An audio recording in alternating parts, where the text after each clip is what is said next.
I was chilling on this flight to Paris, manifesting a romantic summer getaway, when suddenly the lights flickered. Oh, ladies and gentlemen, we're entering a bit of turbulence. Please return to your seat.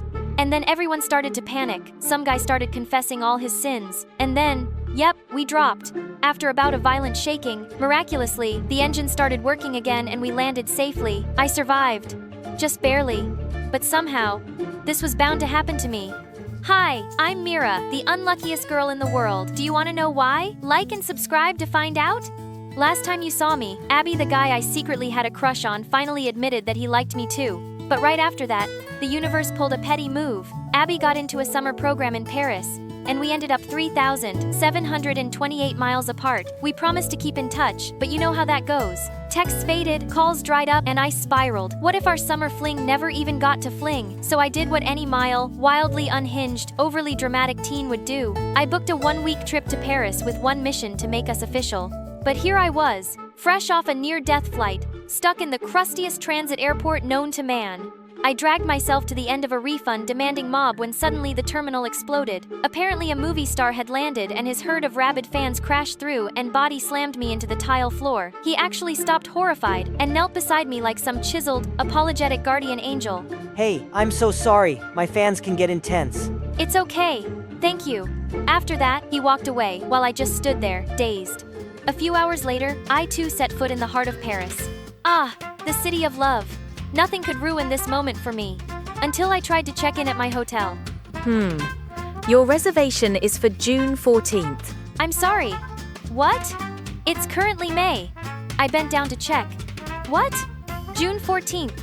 I had booked the wrong room. Damn it. And just like that, I was kicked out onto the street, dragging my luggage behind me. My dignity left back at the check-in counter. That's when a random guy sprinted past and snatched my suitcase. Instinct kicked in. Hey, that's mine! We started tug-of-warring right there until the suitcase gave up and snapped open. Men's underwear launched into the air, humiliating slow motion. My brain lagged behind the chaos. And then it hit me. This wasn't my suitcase! Where is my suitcase? You pervert. And then he bolted.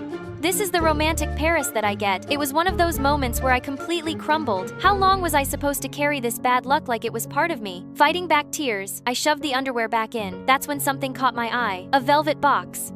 Inside was a delicate necklace with a glinting 4-leaf clover charm and a note to the bearer of this charm. Luck will find you. Magic is real. I stared at it, heart pounding. Then without a word, I clasped it around my neck, quietly daring the universe to try me again. Just then, a scream pierced the air. People pointed upward. An orange cat dangled from a high-rise balcony, and then it slipped. Without thinking, I lunged forward, and the little furball landed right in my arms. Then cheers erupted all around me. People were actually calling me a hero. Then, a woman came running through the crowd. She scooped the cat and burst into tears.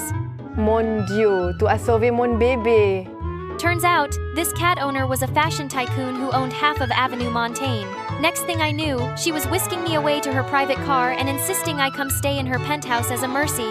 By that evening, I was standing on the balcony of a literal palace in the sky, staring at a view of the Eiffel Tower. Meanwhile, photos of me catching the cat had gone viral. Billboards all over Paris read, La fille la plus chanceuse, the luckiest girl. I stood there in disbelief. Maybe magic was real after all. The next morning, I got dressed for my first official date with Abby. Luckily, I had the entire closet of a fashion mogul waiting for me. I finally settled on something casual, cute, and stepped outside, only to find Paris was crying. I sighed and pulled up my umbrella. The second my foot hit the street, the clouds parted like someone hit pause on the weather. Looks like luck was on my side today. While everyone else desperately waved for a cab but was ignored, the moment I raised my hand, 4 taxis screeched to a halt right in front of me. All the drivers scrambled to be the one to take me. C'est et la fille chanceux. I drive the famous lucky girl. And it didn't stop there. Traffic was backed up for miles, but somehow every car cleared out just for us to zip through, and I actually got to the cafe early. Abby was already there. When our eyes met, he smiled. Just like that, all the chaos getting here felt worth it. We hugged, a little awkward, a lot of butterflies. You made it. Against all odds. Yeah. After coffee, we wandered through the streets, turning a corner straight into someone's wedding. No one seemed to mind. The bride saw me, smiled, and tossed the bouquet right into my arms. The whole crowd gasped and cheered. It felt like the universe was yelling, "These two belong together." A few blocks later, we stumbled on a carnival booth. Le premier tour est gratuit pour la fille la plus chanceuse. I gave the wheel a playful twirl, not expecting anything. It landed on gold. Congratulations! You've won a private Sand River cruise for 2. Really? Wow, you're really lucky. Merci, monsieur. That day, as the boat drifted along, I suddenly fell into Abby's arms.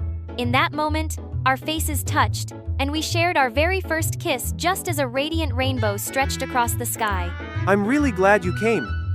By the time we docked, someone had caught our rainbow kiss in a photo, and now it was already blowing up online. The luckiest girl strikes again. Paris falls in love with her love story. I should have been embarrassed, but honestly, I just held Abby's hand tighter. Everything felt exactly where it was supposed to be. I couldn't wait for our next date, but I ended up oversleeping. And halfway there, I realized I'd left the necklace behind. Too late to turn back now. Just then, the rain poured down. When I waved for a cab, they all sped past, ignoring me, and I had no choice but to run to the meeting point. 20 minutes later, I ended up in some forgotten corner of Paris, completely lost with 0 bars. When it finally came back, I had 10 missed calls from Abby. Hey, where are you? I've been trying to call. I can't make it tonight. The dorm saw the photo of us yesterday and caught me out past curfew. I'm grounded until the end of the week. I'm so sorry. I sank onto a bench, everything inside me sinking. After knowing what it felt like to be lucky, I couldn't go back, not when I still hadn't told Abby how I felt. From that moment on, the necklace never left my neck. It wasn't just a lucky charm anymore. I needed it as a part of me. Then came the last day, 8 hours until my flight. I had one shot with Abby, and I planned every second of it. I wore the dress Abby said brought out my eyes and slipped the sketch I drew of our river cruise moment into my bag. Then I'd meet him at the perfect spot right under the Eiffel Tower at exactly 8:57 p.m. I reached up to check the necklace one last time before stepping out. I was halfway across a bridge by the sign when footsteps thundered behind me. Before I could turn around, a hand yanked at my neck and the chain snapped. It was him, the thief who tried to steal my luggage. I broke into a run.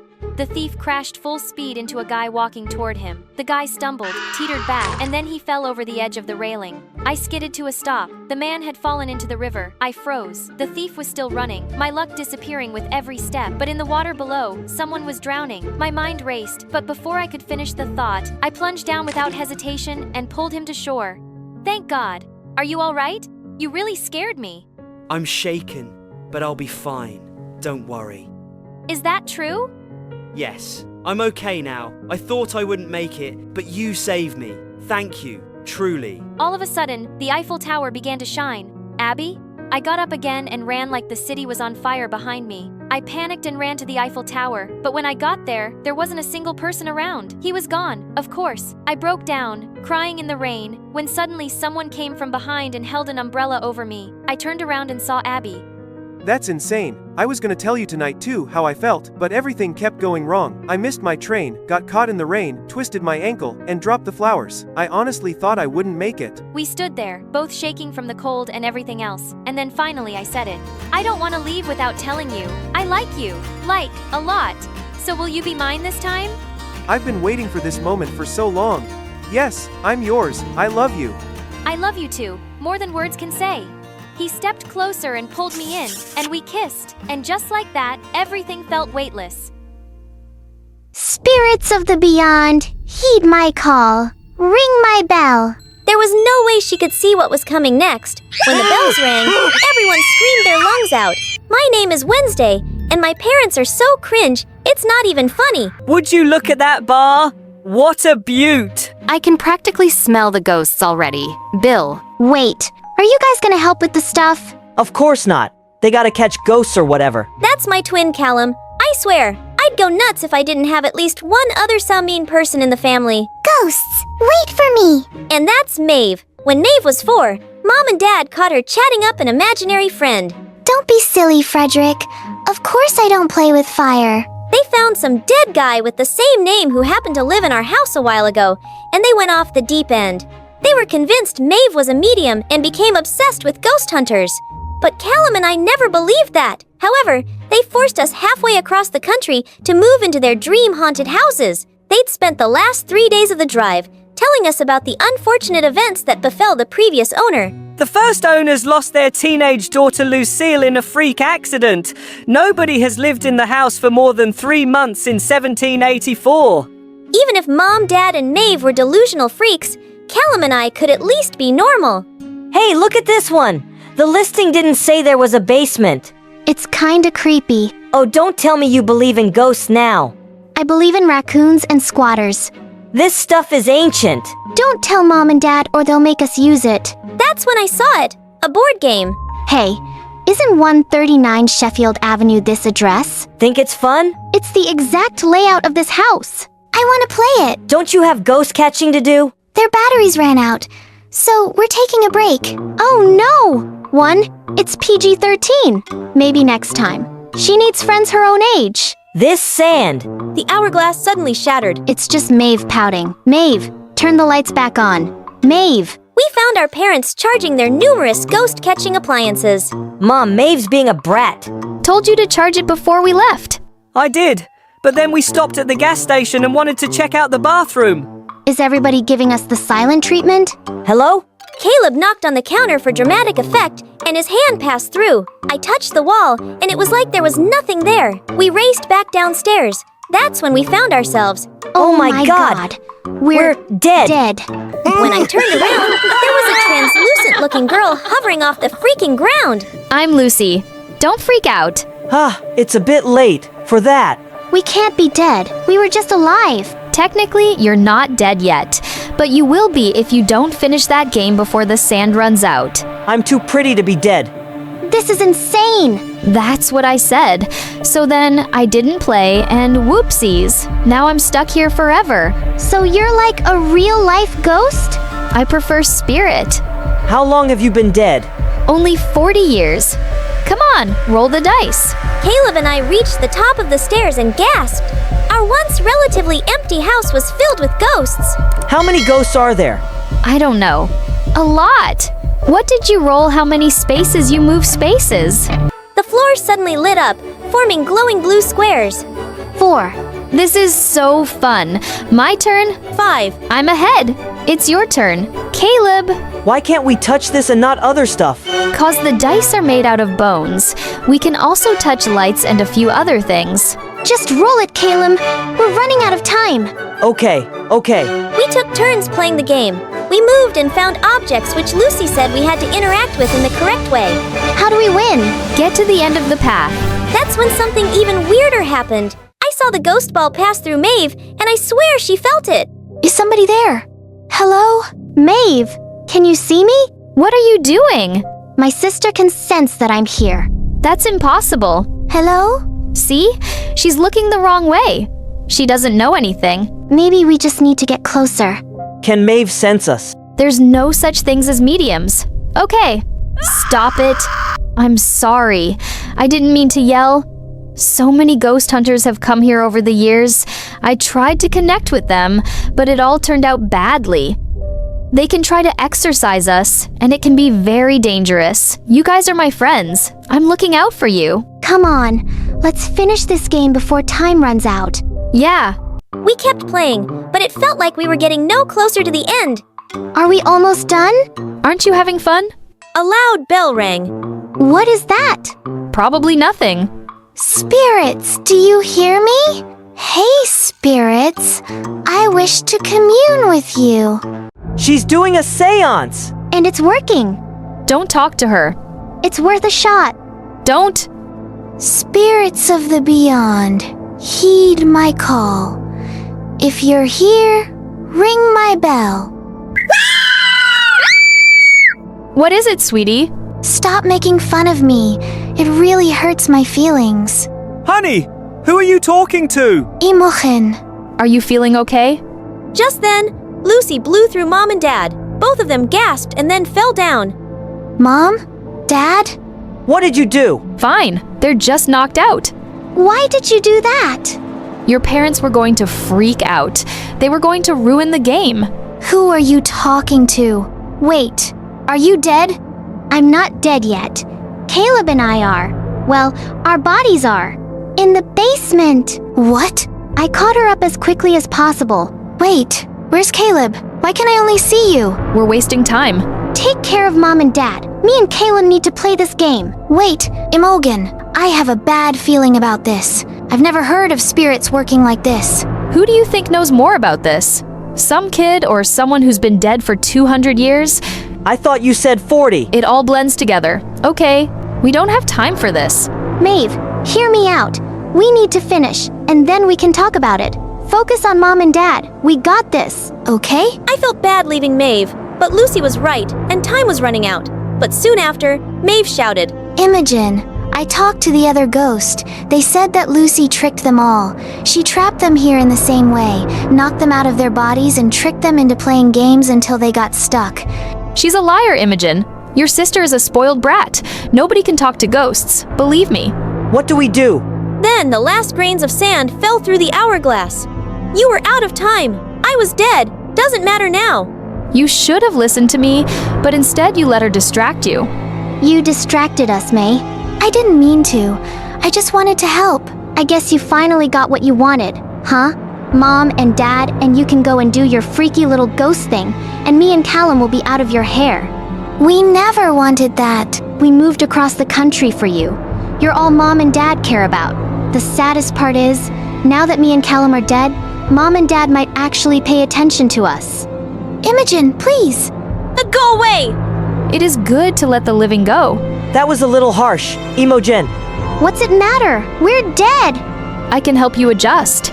Let me show you where you can stay. I need space. I couldn't believe it. I was 16 and dead over a stupid board game. It was so unfair.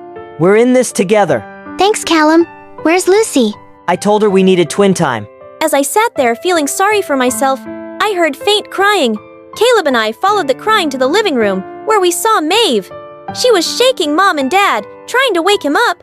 Mom, Dad, we gotta help Imogen and Caleb, please. Seeing Maeve like that, it hit me all at once. Caleb was right. I wasn't just harsh. I was mean. It wasn't her fault. She was Mom and Dad's golden child. I didn't know if listening to Maeve would have helped us, but I should have trusted her over a stranger? I'm sorry. No, I'm sorry. It was really unfair. I was upset and scared. Maybe it's not too late. I don't see why a random hourglass would have anything to do with you getting back into your bodies. I'd ask Mom and Dad, but I can't wake them up.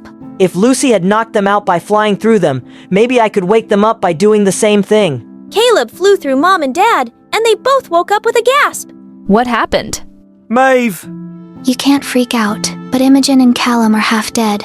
What? Maeve filled Mom and Dad in, but then Lucy came barreling in, freaking out worse than I'd ever seen. What are you doing? You said this was twin time! This is a similar case from 1976. The Nottingham Hill case. We have to put the spirits to rest. The Nottingham Hill case was one of the golden standards for ghost hunters. Apparently, some hunters helped a vicious spirit move on by saying their full name. We have the names of the people who used to live in this house somewhere. Stop! Stop! Stop! Lucy freaked out. The house shook. The other spirits even joined in. It's so loud. Why are you doing this? They're helping us. You have no idea what it's like to be lonely. Frank Paul Burnett, 1973. We lay you to rest. Elodie Marie Hodgson, 1920. We lay you to rest. Brad Andrew Lopez, 1987. We lay you to rest. Stop it! Is it working? I think so. Find Lucy. She not. Wait, the first girl who died in the house, the teenager, Lucille Elizabeth Sheffield. The moment he said her name, she stopped screaming. We all waited in rapt silence. 1784. We acknowledge you and... Lucy flickered, and for a moment, my parents could see her. Thank you. All I wanted was friends. I'm sorry I tricked you there. I locked you out of your bodies. But if you go lay down in them, you go back inside. Lucy, thank you. I can't imagine how hard it's been for you all these years. It was hard, but now I'm ready to move on. Lucille Elizabeth Sheffield, 1784. We acknowledge you and lay you to rest. Lucy sparkles and disappears with a smile. You think she was telling the truth? Only one way to find out. Caleb and I gave each other a nod of encouragement and laid back down, praying it would work. Imogen! Callum! I've never been so happy to see my family in all my life. After everything we'd been through, Mom and Dad asked us if we wanted to, but Caleb and I wanted to stay. After all, we'd fought to live in this home. Mom and Dad decided to hang up the ghost hunting gear most of the time.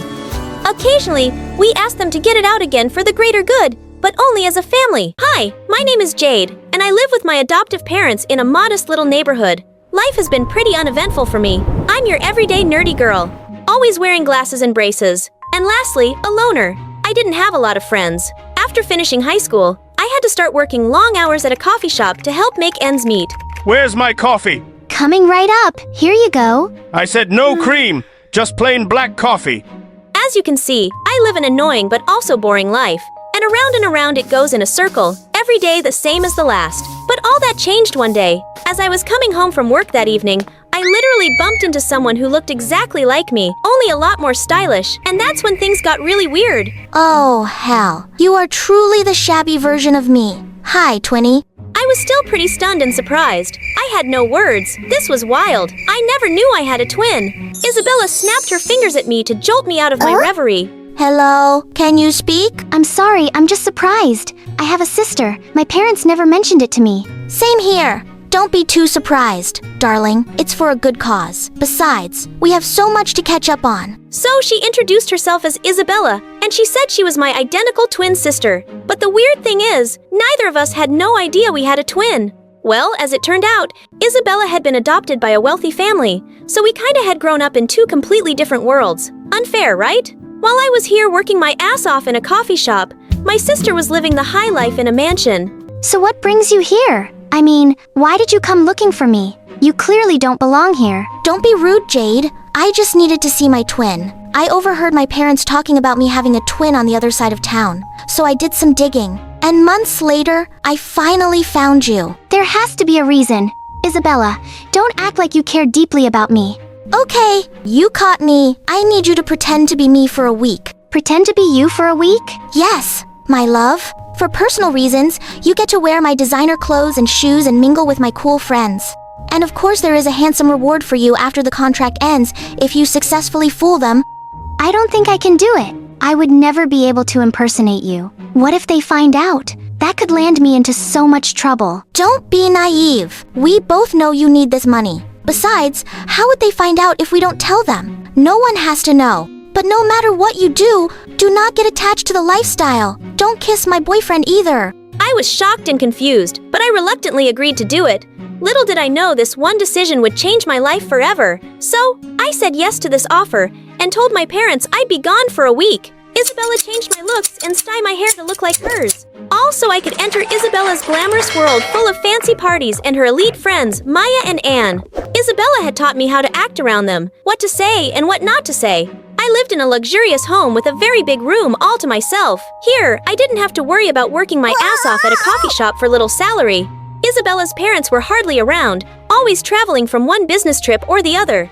And that made it easy for me to pretend I would attend exclusive parties and events. Isabella was a socialite and enjoyed attending high-profile events and parties where she mingled with other wealthy and influential people. I could enjoy the glitz and glamour of these occasions, rubbing elbows with celebrities and experiencing a taste of the highlight. Also, Isabella loved to shop and had a closet full of designer clothes and accessories. So, I went on shopping sprees every Tuesday. At first, I felt completely out of place. I did things very differently than Isabella. I was much nicer to the maids in the house and always treated people nicely. But as the days passed, I started to enjoy my new life, especially when I met Noah, Isabella's boyfriend. He was charming, handsome, and seemed to genuinely care about me. Isabella was one lucky girl, so I thought. We went on dates and romantic trips, and those were the best moments of my life. Although sometimes he kept asking if I was okay because I kept acting a lot different from Isabella. Awkward and not as classy and uptight like Isabella. One day, we went to a posh garden party, and this happened. As we walked through the beautiful garden, we came upon a table laden with hors d'oeuvres, including something called elk tartare. I grabbed a small spoonful of the tartare and popped it into my mouth, chewing thoughtfully. Wow, I'm shocked you like this now. Really? You mean I didn't like it before? It's really yummy. That's new. You always said yuck. Who would want to eat that? Well, I still despise it. I just want to try new things, you know. That's weird. Isabella, I know. Never wants to try new things. Noah smiled at me. I hope he didn't notice I was pretending to be his girlfriend, but I knew I couldn't tell him the truth about who I really was. I was living a lie, and I was afraid that if anyone found out, my life would be turned upside down again. As the days turned into weeks, my feelings for Noah grew stronger, and Isabella wasn't back yet. And I began to wonder what would happen when Isabella returned, and I had to go back to my old life.